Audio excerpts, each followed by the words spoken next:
सर्वांना नमस्कार. माझे नाव सेजल आहे. आज गुरुपौर्णिमा. या निमित्त मी सर्व गुरुजनांना वंदन करते.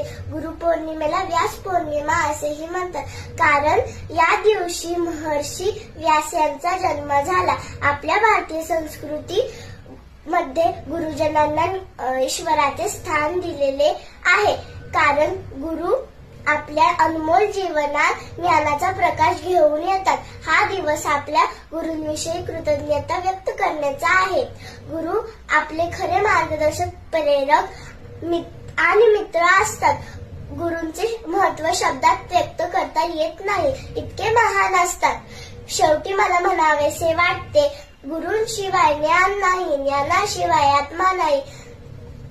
धैर्य, ज्ञान आणि कर्म सर्व काही गुरूंचेच देह आहे. माझ्या सर्व गुरूंना खूप खूप धन्यवाद आणि गुरुपौर्णिमेच्या हार्दिक शुभेच्छा. धन्यवाद.